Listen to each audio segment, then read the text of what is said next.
Buenas noches a todas y a todos. Gracias por estar aquí, gracias por continuar en este encuentro internacional. Y bueno, yo agradezco la posibilidad de estar esta noche aquí para presentar la conferencia magistral, para presentar a mi muy querido y admirado colega periodista nicaragüense, Carlos Fernando Chamorro. Diré algunas palabras para dar paso a la conferencia magistral de Carlos Fernando. Ciertamente no requiere mucha presentación porque es uno de los periodistas más importantes, obviamente de su país, pero de toda la región. Estamos hablando de una trayectoria muy importante, una biografía muy poderosa en términos periodísticos, un personaje relacionado con figuras fundamentales en la vida de Nicaragua, su padre, su madre, él mismo con su propia personalidad y su propia identidad, que ha hecho del periodismo la gran herramienta para contribuir a la circunstancia histórica que permitió derrocar una dictadura en su momento. Y bueno, pues desde luego Carlos Fernando Chamorro tiene muchos capítulos en su historia que contar. Podría pasarse un buen rato contando los años que le ha tocado vivir y cómo le ha tocado vivir la historia de Nicaragua, pero estoy segura que se centrará Carlos Fernando en este momento que se vive en Nicaragua, en esta gran contradicción que tiene que ver con un presidente que en algún momento fue una figura clave para derrocar esa dictadura que junto con Carlos Fernando y otros tantos lograron en su momento con la figura de Somoza. Han pasado los años, han pasado las circunstancias y hoy Carlos Fernando ha tenido que salir de su país, ha tenido que tomar esta dolorosa decisión de irse a Costa Rica. Han ocupado su redacción. Es increíble que una situación de esta naturaleza haya perdurado durante todo este tiempo, a raíz de una movilización muy importante, como sabemos, en Nicaragua de hace más de año y medio, en donde fundamentalmente los jóvenes han empujado a una nueva situación, pero ha habido demasiados costos en el camino, costos que incluyen la circunstancia de confidencial de esta semana de Carlos Fernando Chamorro, de tantos otros periodistas de 100% Noticias y de tantos otros periodistas que han visto afectadas seriamente sus posibilidades de informar y sus posibilidades de seguir haciendo su trabajo. Así que yo estoy aquí para darle la bienvenida a México, para presentar esta conferencia magistral, para agradecerle que esté aquí, para contar una de las experiencias más importantes de la región en materia de investigaciones, de consistencia y de independencia frente a una situación política y social muy compleja como es la de Nicaragua. Así que, Carlos Fernando, te dejo en el estrado para que des la charla correspondiente. Te dejo un abrazo y mi reconocimiento. Un aplauso para él.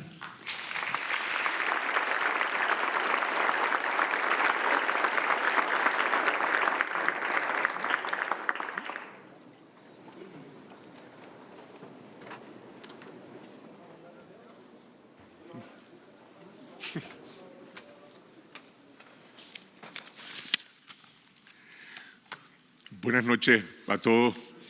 Gracias a Carmen por la generosidad de sus palabras y gracias sobre todo al Instituto de Prensa y Sociedad, al IPIS y a Ricardo Uceda por otorgarme este honor y la oportunidad de hablar en esta conferencia sobre la resistencia de la prensa independiente bajo la dictadura de Daniel Ortega y de hablar por mis colegas, por los periodistas nicaragüenses bajo persecución que están en el país y también por decenas de periodistas exiliados. Y seguramente lo que voy a decir, lo que voy a hablar también tiene resonancia en otras partes del continente, en Venezuela, Cuba y en otros países.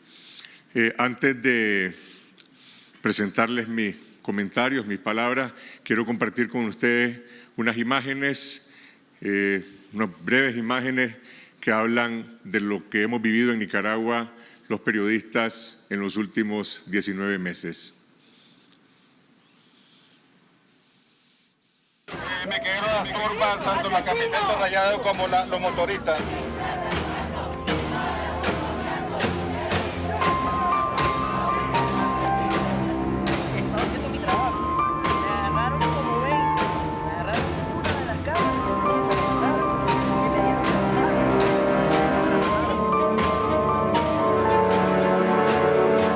orden del presidente Ortega y la vicepresidenta Rosario Murillo, ha orientado a Telcor ordenar a todas las cableras el cierre y la censura de nuestras transmisiones.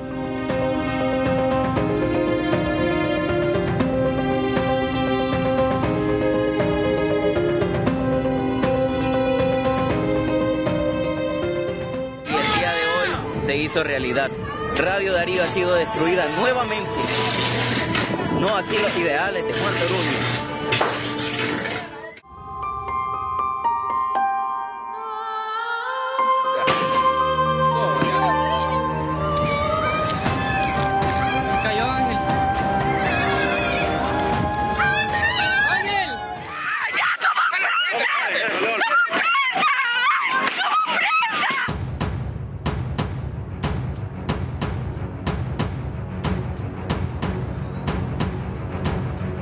Soy periodista, estoy haciendo mi trabajo. Nos han agredido, nos amenazaron, me quitaron mis equipos.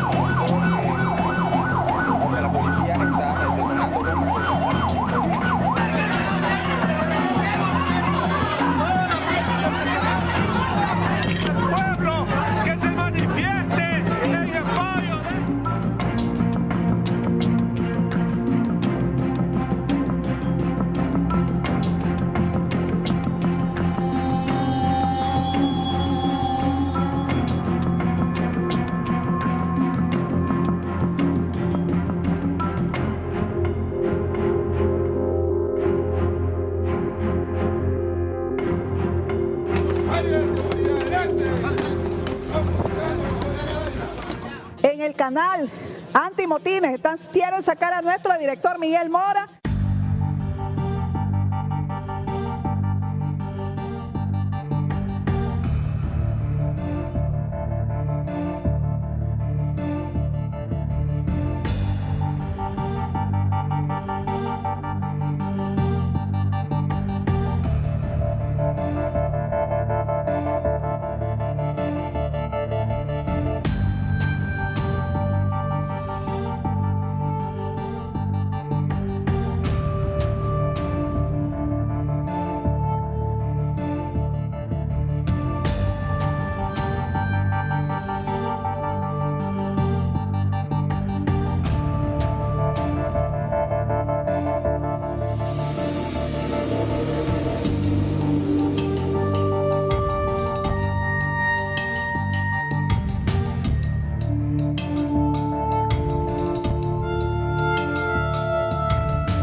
Nuestra misión principal como periodismo independiente es eso, informar de la mejor manera, con profundidad, con mucho detalle para que se conozca la realidad, que nadie logre tapar esa realidad que tiene derecho la población a conocer.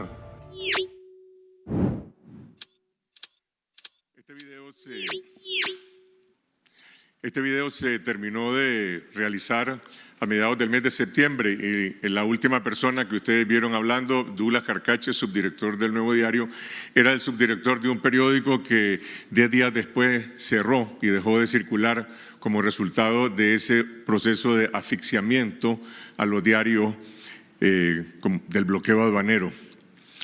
Quiero comenzar recordando al periodista Ángel Gaona, al director del noticiero El Meridiano en Bluefields, en la costa caribe de Nicaragua, que fue asesinado el 21 de abril de 2018, en los primeros días de las protestas, mientras hacía una transmisión en Facebook Live, y el asesinato de Ángel Gaona se encuentra en la impunidad. Resumo la esencia de mi conferencia diciendo que en estos 19 meses y medio de represión En Nicaragua se han concentrado todos los crímenes contra la prensa en un periodo muy corto y de manera intensa. Asesinatos de periodistas, destrucción de medios como el caso de Radio Darío, censura oficial contra la televisión, bloqueo aduanero contra los periódicos y en particular agresiones físicas contra reporteros, amenazas, espionaje, intimidación, incluyendo también la confiscación de medios y la criminalización del ejercicio del periodismo con juicios y el encarcelamiento de 2 periodistas durante 6 meses. A pesar de la persecución, de la censura, del cierre de medios, la prensa nicaragüense no ha callado y no se ha sometido a la censura o a la autocensura. ¿Qué tan efectivos somos para investigar y contar historias y preservar nuestra credibilidad en medio de esta crisis y polarización? Es el desafío que intentamos responder todos los días con nuestro trabajo. Quiero hablar primero, antes de hablar de la labor de la prensa, quiero hablar del contexto que requerimos conocer los periodistas y a veces olvidamos con frecuencia sobre cómo se producen las grandes noticias, las noticias imprevistas, como son, en este caso, una rebelión social. ¿Cómo estalló la rebelión de abril el año pasado cuando Nicaragua no era noticia internacional? ¿Y cómo ha dejado de ser noticia Nicaragua 18 meses después, ahora que no hay barricadas en las ciudades ni movilizaciones masivas y vivimos bajo un estado de sitio de facto en el que Ortega sigue atornillado al poder y mucha gente pregunta por qué se mantiene en el poder? Este régimen que persigue a la prensa y que entró en crisis el 18 de abril de 2018 es el resultado de más de una década de poder autoritario y de concentración de todos los resortes del poder y de todos los poderes del Estado. Y hablo literalmente de todos los espacios: la Fiscalía, la Corte Suprema, el Congreso, la Policía, el Ejército, y sigue contando con un apoyo sólido, por lo menos de una cuarta parte del electorado. Ortega llegó al poder en una elección en 2007, después de estar 16 años en la oposición, ganó en primera vuelta con el 38% de los votos en primera vuelta por una regla muy particular que nació de un pacto con el expresidente corrupto Arnoldo Alemán que permitía en Nicaragua ganar en primera vuelta con el 35% de los votos y solo una diferencia de 5 con el segundo.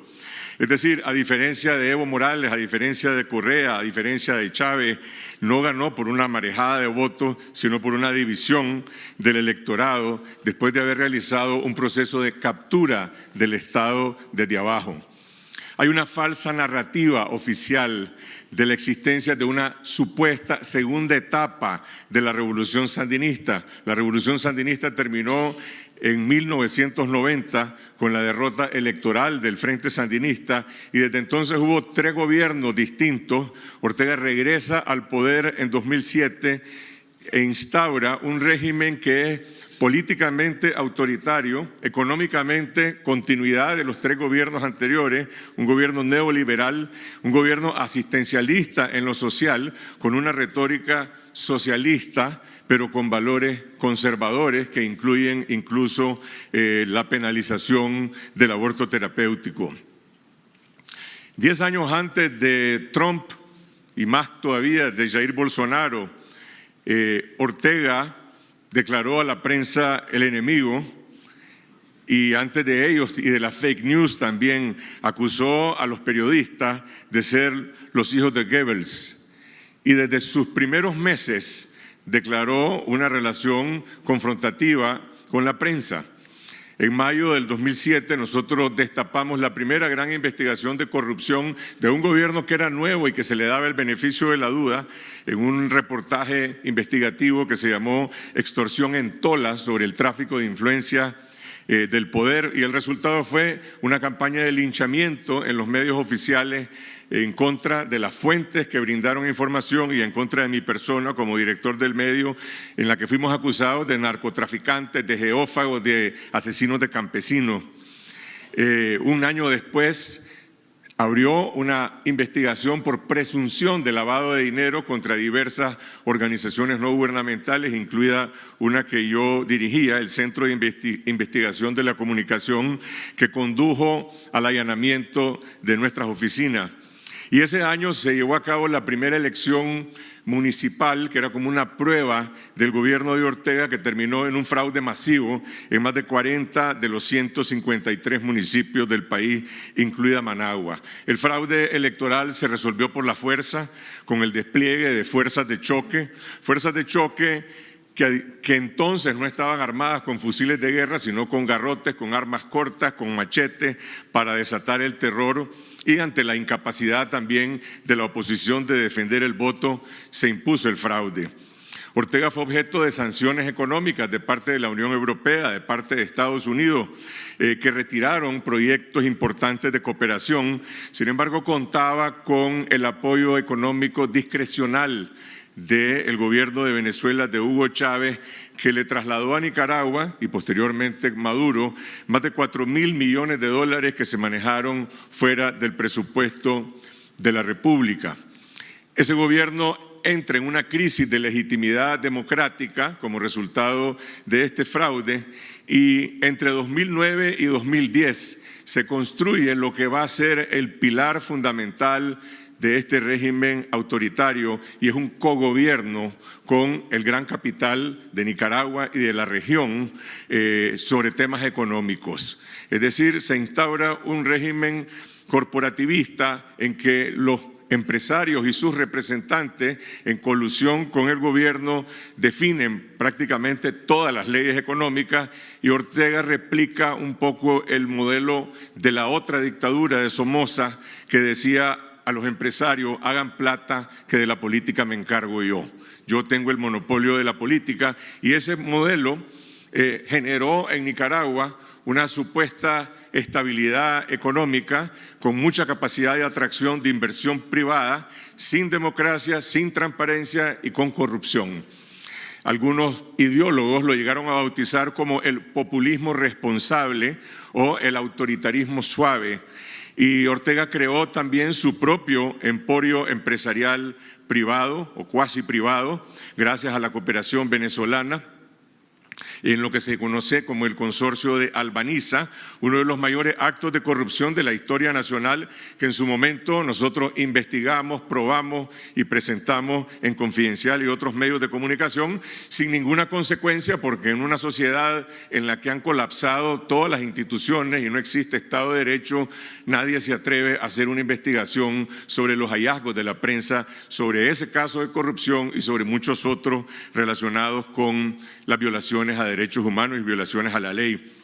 Ortega creó su propio emporio y su propio aparato de medios de comunicación en alianza con un empresario mexicano residente en Guatemala y Miami, Ángel González, comprando medios con los petrodólares, cooptando medios de comunicación, hasta llegar a establecer un duopolio en el control de la televisión y la radio, con medios de comunicación no estatales, sino medios privados manejados por los hijos de Daniel Ortega. En 2011 se lleva a cabo la reelección inconstitucional de Ortega, que estaba prohibida por la Constitución de la República, algo parecido al argumento de reelección que presentó recientemente Evo Morales en Bolivia, aunque en honor a la verdad hay que decir que el primero que alegó que la reelección era un derecho humano fue el demócrata Oscar Arias de Costa Rica. Ortega se reelige con más del 60% de los votos, tiene mayoría calificada para posteriormente cambiar la Constitución en 2014, cuando establece la reelección indefinida y ahora sí la subordinación total de la policía, del ejército, a un esquema de control del Estado, partido, familia. En este segundo periodo de Ortega es cuando inventa el cuento chino del canal interoceánico, que genera una gran expectativa en la sociedad nicaragüense y detrás del cual lo que hay es un esquema masivo de corrupción, y que no se construyó absolutamente, no se excavó nunca una pulgada de tierra para ese canal interoceánico, pero de la resistencia a ese canal nació en Nicaragua una de las fuerzas más importantes que hoy forma parte de la Rebelión de Abril, que es el movimiento campesino que surge para defender la tierra, la soberanía y los recursos naturales. En 2016 se lleva a cabo la segunda reelección consecutiva de Ortega, que se hace eliminando previamente la última fuerza política competitiva que existía en el país, la Alianza del Partido Liberal Independiente. Prácticamente es despojada de su personería jurídica y sus diputados expulsados del Parlamento, con lo cual se lleva a cabo una elección ya de un régimen hegemónico sin ninguna competencia, solamente con la participación de algunos partidos colaboracionistas, bajo una abstención masiva del más del 70%. A final de 2016, Nicaragua se enrumba hacia la construcción de una dictadura dinástica. En la línea de sucesión constitucional está ya la esposa de Daniel Ortega, Rosario Murillo, como vicepresidenta de la República, y a pesar de esa abstención que representa un rechazo masivo a esa reelección, no hay una alternativa política que cuestione el poder de este régimen, que además tiene ese soporte, esa legitimidad que le brinda la alianza con el gran capital. Sí había en Nicaragua oposición, sí protestaban los estudiantes universitarios y eran reprimidos, sí protestaban los campesinos, sectores democráticos, sectores de la sociedad civil, pero no representaban una amenaza política para el régimen. Y quizás eso explica esa cierta tolerancia que existía entonces hacia la prensa crítica. Nosotros investigábamos, publicábamos la evidencia de los casos de corrupción, pero no había absolutamente ninguna consecuencia, porque el régimen no se sentía cuestionado, no estaba, digamos, en riesgo o en cuestión el control del poder político que tenía, y no enfrentaba realmente una oposición. Antes del 18 de abril, habían señales de que muchas cosas no estaban bien en Nicaragua, pero era absolutamente imposible tener la capacidad de previsibilidad de que se iba a producir un estallido como el que se dio. Se había acabado el flujo de los petrodólares y Ortega empezaba a tener una presión económica fiscal. Había una crisis de la seguridad social, que fue una crisis financiera, que fue lo que le llevó a establecer una serie de reformas unilaterales de la seguridad social, que fueron la chispa de la protesta inicial en contra del régimen. Habían advertencias de que ese régimen no era sostenible y no era duradero, pero los empresarios decían: mientras el rey nos permita hacer negocio, aquí vamos en un tren de alta velocidad, sabemos que hay un túnel al final, sabemos que hay una pared al final del túnel, pero mientras nos permitan hacer negocio, lo vamos a aprovechar. Incluso se llegó a creer de que ese régimen, que le llegaron a llamar el modelo de diálogo y consenso, era exportable y que se podía incluso replicar en otros países del continente como El Salvador y Ecuador. Así llega y estalla este fenómeno de masas el 18, 19, 20 y 21 de abril en Nicaragua, cuando esta dictadura institucional se convierte en una dictadura sangrienta. Y no es que no hayan realizado antes ejecuciones extrajudiciales en el campo, porque las hacían, pero había un cierto control de la violencia que le permitía ejercerla sin llegar a desbordar en el genocidio. Y el 18 de abril se empieza a producir ese tránsito, y también empieza a surgir una nueva mayoría política liderada por fuerzas sociales, en primera instancia por los jóvenes estudiantes universitarios, sin ser liderada por ningún partido político, que empieza a demandar un cambio democrático y la salida de Ortega del poder. La primera protesta contra esta reforma unilateral de la seguridad social es convocada en los predios de un centro comercial. ¿Por qué en un centro comercial? Porque en Nicaragua los espacios públicos estaban vedados para poderse manifestar. Y esa convocatoria, a la que asisten 40, 50 personas, que había sido precedida de otras manifestaciones de protesta por el incendio de la reserva Indio Maíz y la indolencia del gobierno en la que habían participado grupos de estudiantes universitarios, se da una protesta en Managua y otra en la ciudad de León y son reprimidas de manera brutal por las fuerzas de choque con la complicidad y la colusión de la Policía Nacional. Todo eso ese grupo que participa en esa protesta resiste y a diferencia de otras que han durado 40 minutos, esta dura 4 horas. Y eso se transmite en vivo, lo transmite 100% Noticias, lo transmite en diferentes medios, en Facebook Live y de alguna manera tiene un enorme impacto no solamente en la opinión pública, en el imaginario del país, sino a lo interno de alguna fuerza importante del régimen. Esa misma noche se produce un conato de rebelión en la Universidad Nacional de León, a la que el régimen quería utilizar a los estudiantes, como siempre lo había hecho, como fuerzas de choque para ir a reprimir a los otros estudiantes. Y al día siguiente se producen 2 fenómenos. Hay una ruptura del control político que el régimen tiene con los estudiantes en las universidades públicas y por el otro lado hay una reunión de emergencia del régimen que solamente eso se pudo reconstruir después en una entrevista que yo hice con la secretaria política, ex secretaria política del Partido Frente Sandinista en el Banco Central, ahora exiliada en Estados Unidos, en la que los portavoces del gobierno dicen la orden de Rosario Murillo es vamos con todo. ¿Y qué quiere decir vamos con todo? Vamos con todo es que vamos a defender a sangre y fuego esta revolución.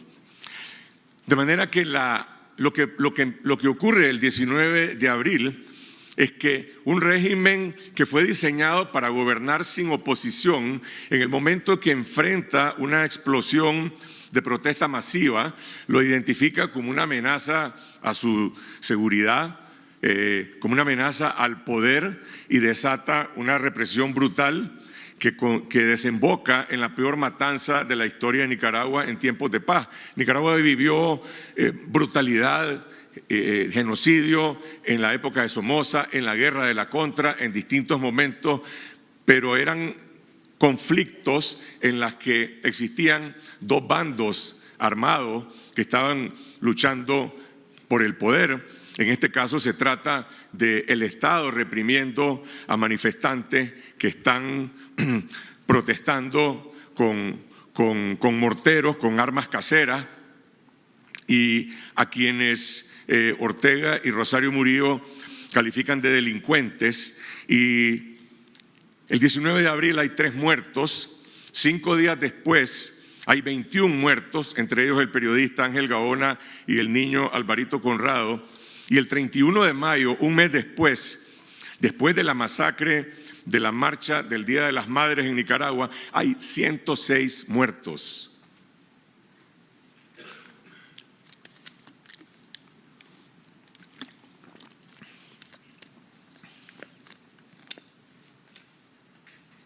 Hago énfasis en esto por la intensidad de cómo se produce este proceso, que 2 meses después va a sumar una cifra superior a los 300 muertos.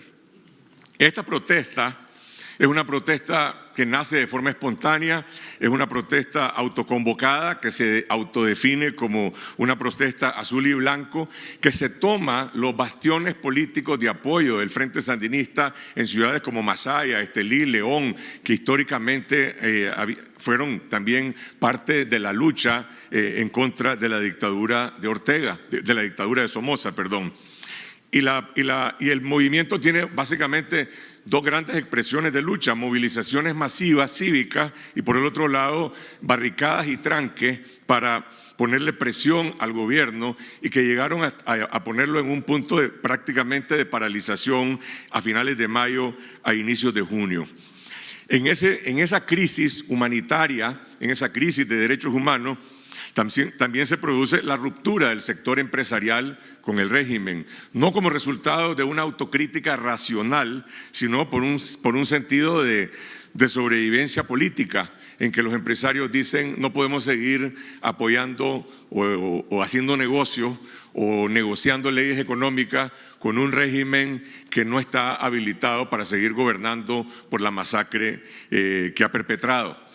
La Conferencia Episcopal de la Iglesia Católica, que entonces es la institución de mayor credibilidad en el país, convoca a petición de Ortega a un diálogo nacional y llama a los empresarios, llama a los estudiantes universitarios, llama a los campesinos, llama a organizaciones de la sociedad civil que, como parte de su propia dinámica, llegan a conformar una alianza que todavía persiste al día de hoy, que se llama la Alianza Cívica por la Justicia y la Democracia. Después surgirían, como resultado de la enorme diversidad de estas protestas y de estos sectores, la Unidad Nacional Azul y Blanco, y estas dos organizaciones al día de hoy están proponiendo o trabajando la conformación de una gran alianza política nacional. ¿Qué plantea la rebelión de abril? La rebelión de abril demanda la renuncia de Ortega, demanda reformas políticas para ir a elecciones libres. Esta no es la reedición de la lucha contra Somoza que planteó el derrocamiento armado de la dictadura de Somoza, sino que es una revolución cívica que está planteando un cambio político por la vía electoral. La Comisión Interamericana de Derechos Humanos ha identificado 4 momentos en la represión de Nicaragua. Dice la CIDH, se contabilizan 328 muertos entre abril y el mes de julio como resultado de la represión de la operación limpieza para despejar las ciudades.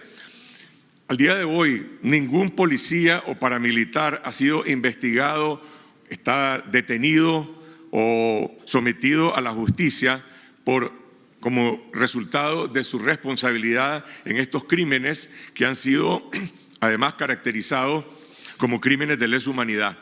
Y solo quiero llamar la atención sobre lo siguiente. Nicaragua tiene 6 millones de habitantes.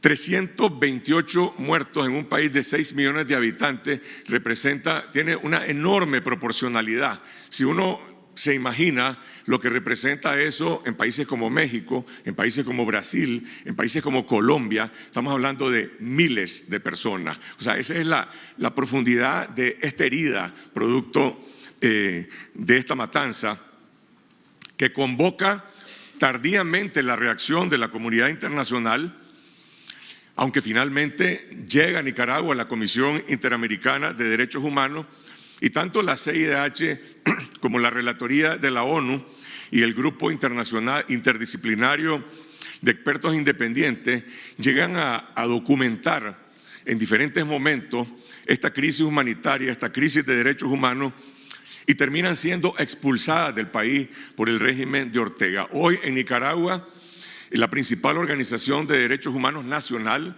el CENID, ha sido despojado de su personería jurídica.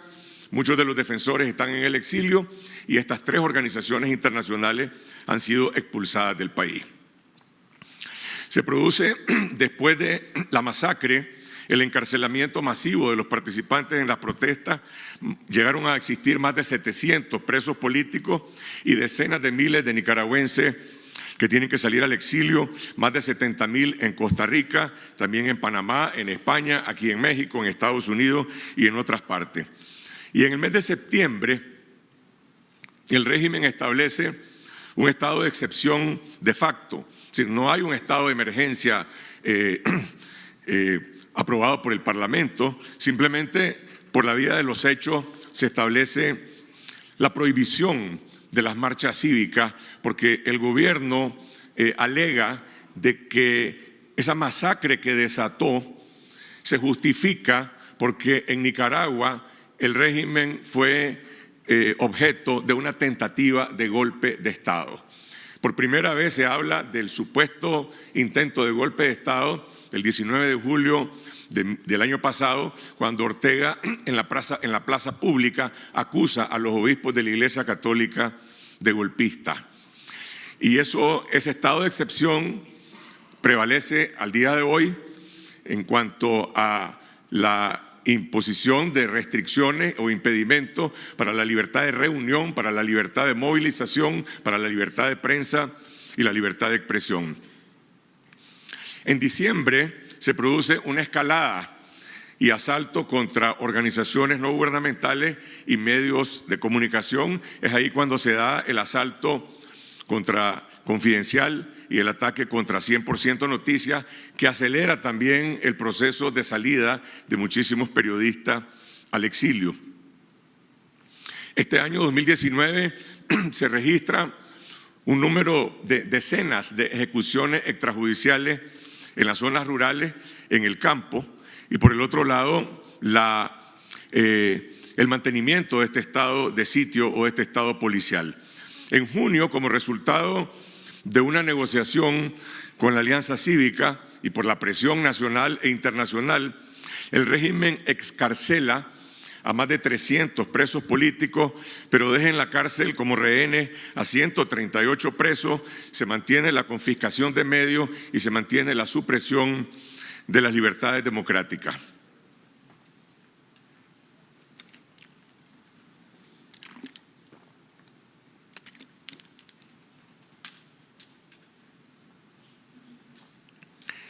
Y ese es el contexto en el que la prensa nicaragüense es objeto también de persecución, de represión y que desarrolla sus propias capacidades de resistencia.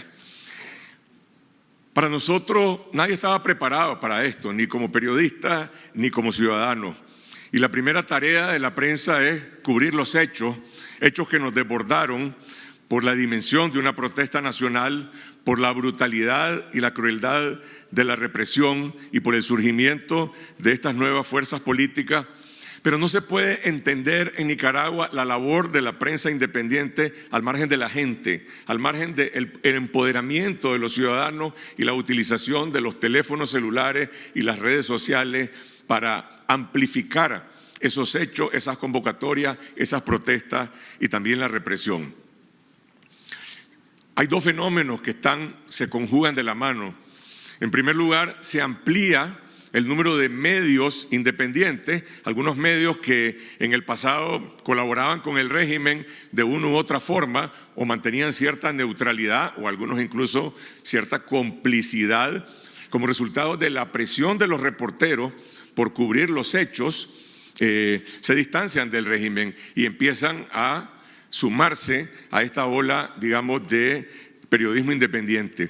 Estoy hablando de medios de comunicación como este que cerró recientemente, El Nuevo Diario, el canal 100% Noticias, era un canal abierto al régimen, es decir, era un canal en el que el régimen mantenía cierto intercambio informativo, no lo vetaba como vetaba a otros medios de comunicación. El canal 10 del mexicano Ángel González, el de mayor audiencia del país, también empiezan a cubrir las protestas y la represión. Y los periodistas, ante el colapso también de las organizaciones gremiales que dejaron de tener credibilidad y de existir en Nicaragua desde hace mucho tiempo, de manera natural, para protegerse, se unen y surgen dos grandes espacios de la prensa independiente: el Foro de la Libertad de Prensa y Periodistas y Comunicadores Independientes, PECIN, que agrupa prácticamente a reporteros, editores, propietarios de medios, camarógrafos, caricaturistas, blogueros, en un frente común por la defensa de la libertad de prensa y que básicamente tiene un principio fundamental: no aceptar ni la censura ni la autocensura y desarrollar una solidaridad activa frente a las agresiones. Surge lo que nosotros llamamos, y yo lo he visto también con los colegas hermanos en Venezuela, una práctica de un periodismo colaborativo en el que los reporteros tienen que unirse y hacer un pool para ir a cubrir hechos y proteger su seguridad. Nadie puede reportear solo en una situación de estado policíaco. En segundo lugar, para compartir fuentes, de alguna manera deja de existir ese sentido de competitividad y de primicia de los medios de comunicación y hay un sentido colaborativo de compartir fuentes y de compartir información. Y en tercer lugar, una red de solidaridad para compartir contenidos. El caso nuestro, por ejemplo, desde el mes de marzo, desde el mes de febrero, nuestros programas de televisión esta semana y esta noche están sometidos a una censura de facto en la televisión abierta y en el cable. Lo difundimos a través de YouTube y de Facebook, y hay una red de otros medios de comunicación y radioemisoras como Radio Corporación, Artículo 66, 100% Noticias, Despacho 505, Nicaragua Actual, Nicaragua Investiga, República 18, Voces en Libertad, que desde Nicaragua, Costa Rica, Estados Unidos y otras partes reproducen esos contenidos. Es decir, ese periodismo colaborativo es fundamental en un momento de crisis y de resistencia. Por el otro lado, se da este empoderamiento de la población utilizando los teléfonos celulares y las redes sociales. Nuestra labor como periodistas fundamentalmente ha sido desarrollar una labor de curaduría, de verificación, de separación de informaciones no confirmadas de hechos reales. Nos hemos equivocado y hemos corregido en el camino errores, pero yo creo que fundamentalmente hemos acertado en ese proceso natural de convergencia de los ciudadanos y los periodistas. Creo que hoy, 18 meses después, en las redes sociales hay menos hechos y más opiniones. Antes había realmente una abundancia de hechos, y también los periodistas tenemos que tener la distancia crítica frente a ese torrente de opiniones, de las cuales hay de todo tipo, pero no necesariamente están ahí para imponerle su agenda a los medios de comunicación. Nos impone más rigor. Yo diría que nuestro primer gran desafío fue nombrar a los muertos, ponerle nombre y apellido a las víctimas de esa masacre que la dictadura negaba. Cuando Daniel Ortega y Rosario Murillo comparecieron en cadena nacional de televisión en los primeros días de la crisis, hablaron de cualquier cosa, menos de la existencia de 25 muertos que existían en el país, que no tenían nombre, que no tenían historia, que no tenían familia.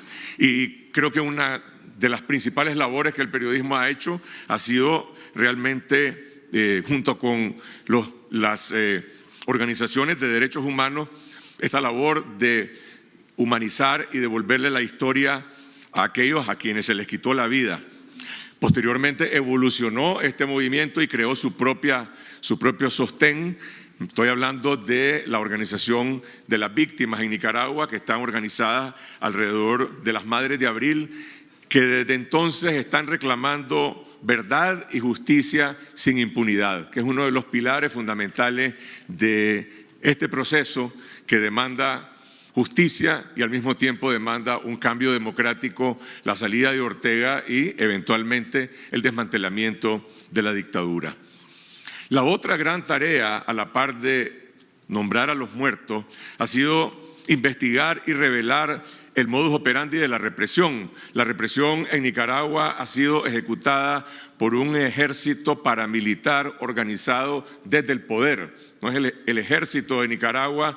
Se puede discutir cuál es el nivel de complicidad que ha tenido en todo este proceso, pero realmente los ejecutores de estos asesinatos han sido fundamentalmente paramilitares y policías.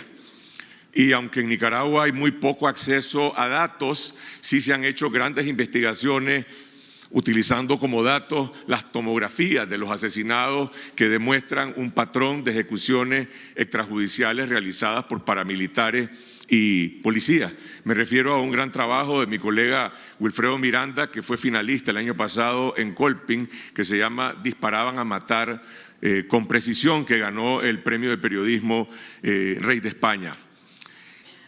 La otra tarea ha sido también contar la dinámica de este proceso de cambio político que nació sin rostro, que nació sin líderes, y en la medida en que se ha venido desarrollando, en la medida que los líderes fueron a la cárcel y muchos otros salieron, y que se ha ido institucionalizando, se proyectan también diferentes intereses que requiere de una prensa independiente, que requiere de una prensa crítica. Hemos investigado el poder, hemos investigado la cadena de mando de la ejecución del poder, y por el otro lado cómo se va gestando cómo se va transformando ese proceso de demanda de cambio en el país.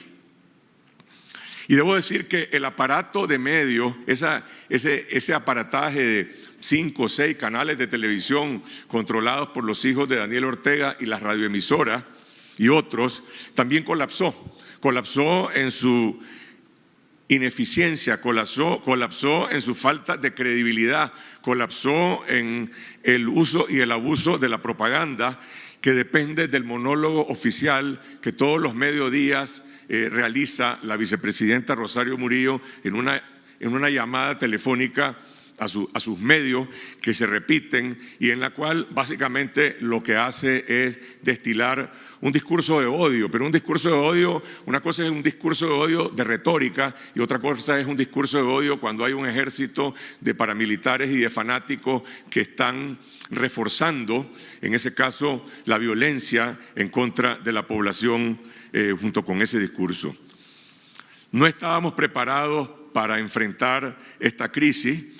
Muchísimos periodistas han sido asediados, no solamente linchados en redes sociales, asediados en sus casas, marcadas sus casas por los paramilitares, marcadas sus casas por las fuerzas del régimen, amenazados su familia y por lo tanto en la mayoría de los casos esa ha sido una de las causas principales del exilio.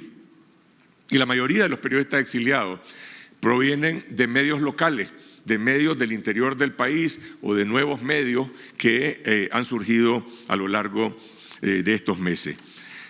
Déjenme decir algo sobre la escalada de diciembre y el exilio para terminar sobre lo que, en mi opinión, son nuestros desafíos para el futuro. El asalto a la redacción de Confidencial se llevó a cabo en la medianoche. Es decir, no había ningún reportero, no había ninguna víctima. La policía llegó a medianoche, tomó control de los guardias de seguridad y se robó todo lo que había en 3 horas. Cuando digo todo, es literalmente todo. Equipos, computadoras, equipos de televisión, documentos personales, documentos privados. Y 24 horas después regresó a ocupar de manera definitiva el local, la redacción. Ahí está la policía hoy, alegando de que ellos están ahí cumpliendo una orden del Ministerio de Gobernación para clausurar una organización no gubernamental a la que le quitaron la personería jurídica, pero resulta que no están en el local de la ONG, están en la redacción de Confidencial, que es gestionada por empresas que están en el registro mercantil. Es decir, el régimen sabe perfectamente que está haciendo una triple violación a la libertad de prensa, a la libertad de expresión, a la libertad de empresa incluso. Nosotros seguimos transmitiendo, a pesar de esa ocupación, ese mismo día en nuestro sitio web y en los programas de televisión. Pero una semana después se produjo el asalto a 100% Noticias, como decía Lucía Pineda, lo logró advertir y decir, la policía entra cuando ellos están transmitiendo al aire y captura a todos los periodistas, finalmente deja detenidos a Lucía y a Miguel, a quienes después les abre un proceso criminal, un proceso penal por supuesta incitación al odio, terrorismo y conspiración que conduce a 6 meses de cárcel en aislamiento y bajo tortura. Y salen de la cárcel en junio con una ley de amnistía o de autoamnistía que el régimen dictó para protegerse él mismo sobre eventuales investigaciones sobre estos crímenes. Es en ese contexto que nosotros nos vemos obligados a tomar la decisión personal de salir al exilio a Costa Rica para preservar mi capacidad, para preservar mi libertad y para preservar mi capacidad de seguir haciendo periodismo. La mayor parte de nuestro equipo está en Nicaragua y sigue en Nicaragua. Obviamente nuestra redacción ocupada, se trabaja remoto desde sus casas, se trabaja con mucha cautela, pero esa es la realidad de Nicaragua hoy. Medios que están bifurcados entre Nicaragua, Costa Rica, Estados Unidos. Y la clave para que nosotros podamos hacer periodismo desde el exilio son nuestros reporteros, son nuestros ojos frente a la realidad que pueden palpar lo que está ocurriendo. Es difícil trabajar de forma remota. Nosotros hemos tenido si se quiere, la extraordinaria solidaridad de Teletica en Costa Rica, principal canal de televisión del país, para poder producir y estamos cosechando lo que sembramos durante 10 años, en que en algún momento creíamos que éramos 4 gatos predicando en el desierto. Y hablo del periodismo de calidad, hablo de una inversión de credibilidad de periodismo que se traduce en esta crisis en un crecimiento de nuestra audiencia en digital en más de un 300% y en más de un 700% en YouTube. Y eso que hablo de Confidencial es válido para 100% Noticias, es válido para Artículo 66, aquí está el compañero Álvaro Navarro, y para muchos otros medios de comunicación en Nicaragua. ¿Cuáles son nuestros desafíos? El primero es sobrevivir, y lo digo en el sentido literal, sobrevivir haciendo periodismo, sobrevivir, digamos, en nuestra integridad física, nuestra libertad y nuestra sostenibilidad económica. Esta crisis política y esta crisis de derechos humanos en Nicaragua también ha producido una profunda recesión económica. Nicaragua este año va a decrecer menos 5%. El año pasado decreció menos 3.8%, y las proyecciones son de que esta recesión va a durar 2020, 2021 y 2022. Es decir, en un estado de recesión económica, la sobrevivencia de los medios de comunicación evidentemente está en cuestión. Y nosotros hemos tenido que adaptar nuestro modelo de negocio, que dependía fundamentalmente de la esfera comercial, a un modelo mixto que sigue apostando obviamente a la parte comercial, pero que fundamentalmente apuesta al apoyo de fundaciones que apoyan el periodismo independiente, que han sido también muy generosas y solidarias, y al apoyo de nuestra audiencia, para que la audiencia también apoye la existencia de un periodismo independiente. En segundo lugar, nuestro desafío puede sonar obvio, pero es hacer buen periodismo, es ganar la batalla de la credibilidad en medio de esta polarización que hay en el país, es humanizar la crisis económica, es detectar y documentar las fisuras que hay en el régimen, y en tercer lugar, hacer el periodismo que siente las bases también de la justicia.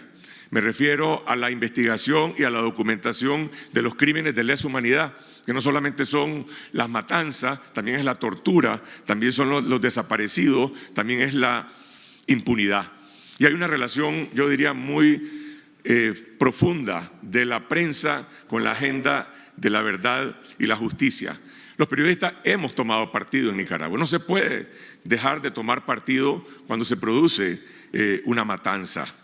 Y cuando nosotros mismos hemos sido víctimas, hablo del caso de Ángel Gaona, y porque Nicaragua tiene un récord histórico de amnistía, tiene un récord histórico de olvido sobre la violencia política y olvido sobre el genocidio y sobre las masacres. Y esta es quizá la primera vez en que hay una suerte de consenso nacional, que aunque no sea lo primero que se va a conseguir, me refiero a la justicia va a llegar, y el periodismo tiene que acompañar ese proceso.